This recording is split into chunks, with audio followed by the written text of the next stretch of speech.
What are the conditions that concern the matrimonial home of the deceased?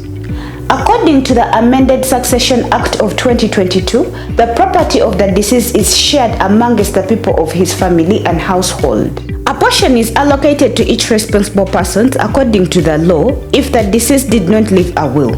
For example, if the assets of the deceased are worth 100 million Ugandan shillings, the wife of the deceased gets 20%, the children get 75%, the dependents of the deceased get 4%, and the heir gets 1% as a token of appreciation.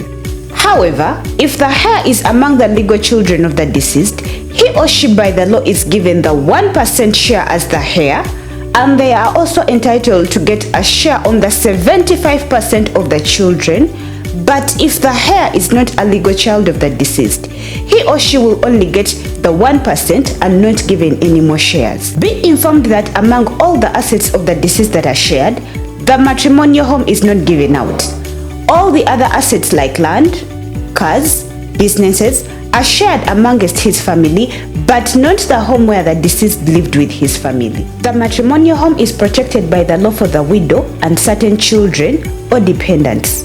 The widow has the right to stay in the home for as long as she wants, along with her children who are below the age of 18 years, those below 18 and 25 and are still in school, and any children or dependents with disabilities.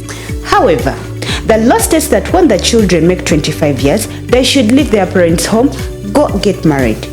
The widow is left to stay in the house on condition that she does not dishonor the deceased.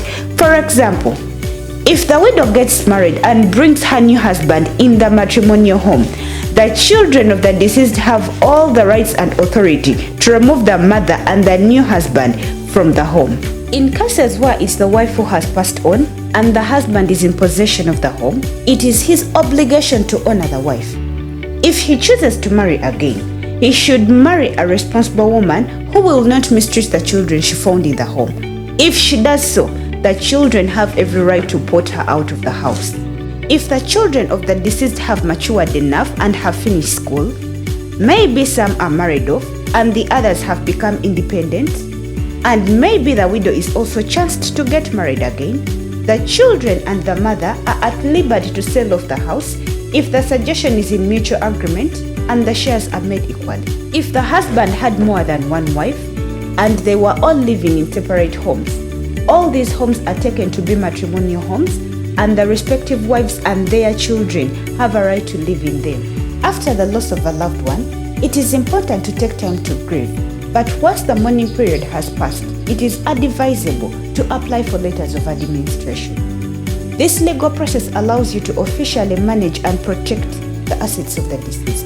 Without these letters, property grabbers or dishonest individuals may try to claim what rightfully belongs to the family. Getting letters of administration helps secure the estate and ensures that everything is handled lawfully. Contact Solvent Asset Management for any help. Consultation is free. Solvent Asset Management. We care for your assets.